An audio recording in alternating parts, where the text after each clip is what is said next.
He was dead for 4 days. His body had already begun to decompose, and then Jesus brought him back. But what did Lazarus see during those 4 days? And why does the Bible remain silent about it?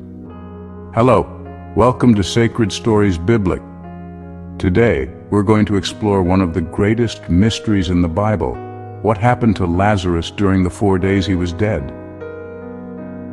The story of Lazarus is one of the most impressive in the New Testament.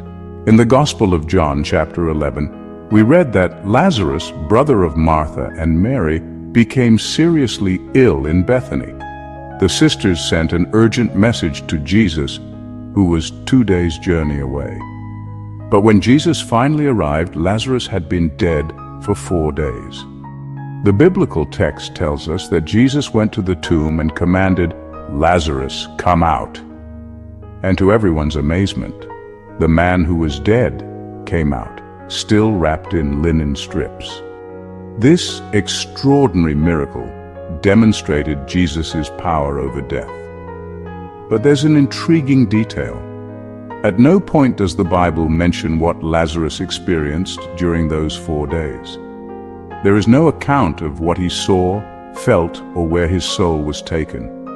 This silence is even more curious when we consider that Lazarus had a unique opportunity in human history to experience death and return to tell the story.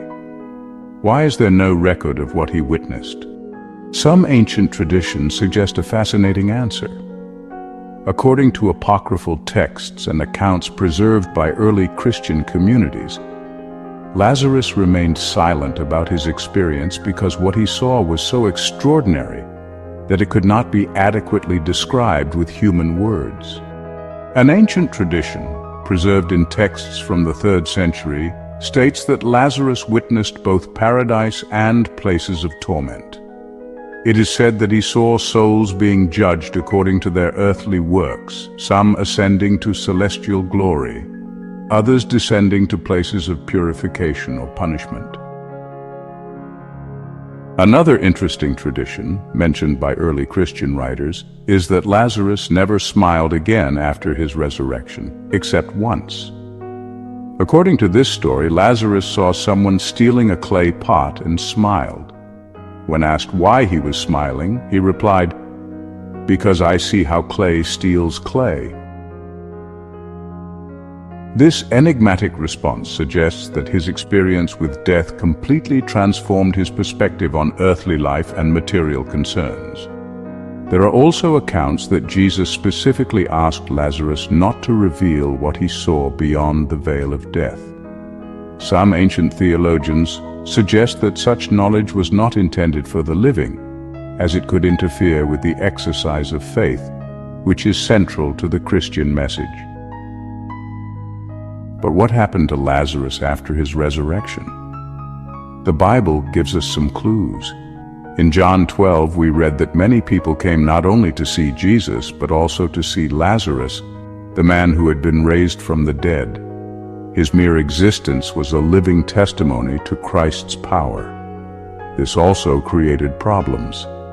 The same chapter tells us that the chief priests planned to kill not only Jesus, but also Lazarus, because on account of him, many of the Jews were going over to Jesus and believing in him. Later traditions, preserved by ancient Christian communities, tell that after Jesus' crucifixion, Lazarus faced intense persecution. Eventually, he reportedly fled Judea, sailing to the island of Cyprus.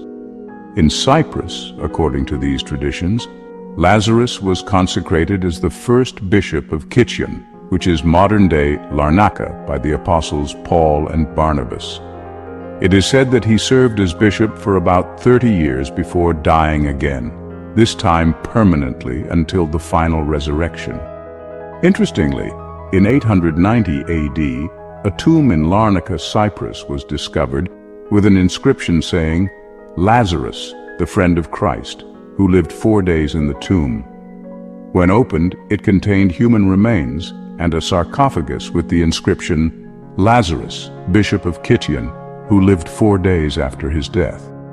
These relics were later transferred to Constantinople and then to Marseille, France, where they are venerated to this day. First, Lazarus's resurrection reminds us that Jesus has power over death. Second, Lazarus's silence about his experience teaches us about the limits of human knowledge. Third, Lazarus's transformation after his experience invites us to reflect. If we had a glimpse of eternity, how would it change our perspective on earthly concerns? In our own time, accounts of near-death experiences often describe sensations of peace, intense light encounters with deceased loved ones, and a life review. Although these modern accounts cannot be equated with Lazarus's unique experience, they continue to fascinate both scientists and theologians. Neurologist Dr. Kevin Nelson, who has studied hundreds of these cases, suggests that these experiences may involve specific brain processes during moments of extreme stress. Meanwhile, theologian N.T. Wright argues that, regardless of their neurological cause, these experiences may offer glimpses of what Christian tradition has always taught, that there is a reality beyond this life. What is remarkable is that, despite centuries of scientific advancement, the mystery of death remains. What happens when we close our eyes for the last time continues to be a matter of faith and hope. Lazarus's story invites us to contemplate this mystery. He crossed the boundary that we will all eventually cross and returned.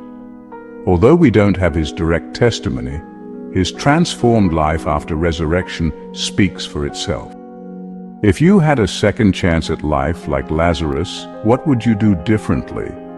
How would your perspective change if you had a glimpse of eternity?